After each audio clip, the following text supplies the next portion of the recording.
中国10万民众向最高法院、最高人民检察院控告前党魁江泽民。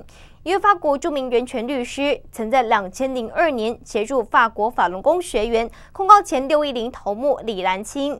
在知道现在的中国诉江大潮后，他也呼吁国际力量一起协助支持这场正义的司法仗。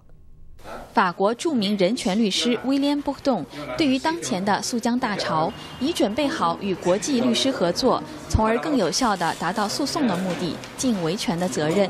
La responsabilité des pays européens et des pays du monde entier, c'est de rester très mobilisés dans la défense des libertés publiques et des droits de l'homme en Chine. Pas simplement évidemment les militants de Falun Gong, mais tous les citoyens chinois qui subissent une oppression insupportable. Ce qu'on voit, c'est qu'il y a une dynamique très forte pour susciter, provoquer des poursuites judiciaires contre toute une série de personnes qui étaient proches de l'ancien président Jiang Zemin. Il y a des très grands avocats américains qui sont mobilisés sur ces questions, des avocats canadiens, des avocats anglais.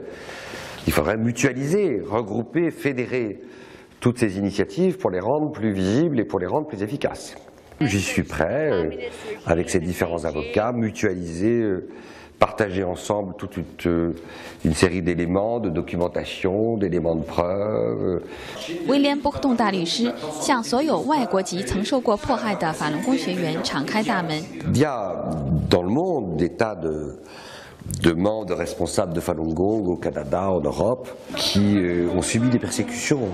Il y a des pays où on accepte que le juge soit compétent alors qu'on a acquis la nationalité de ce pays postérieurement aux persécutions. En France, il faut que la nationalité soit acquise au jour des persécutions. Donc, je veux dire à toutes les personnes qui m'écoutent et qui seraient de nationalité canadienne, allemande, anglaise ou d'autres pays, que c'est pas absurde, que c'est peut-être envisageable d'aller consulter des avocats.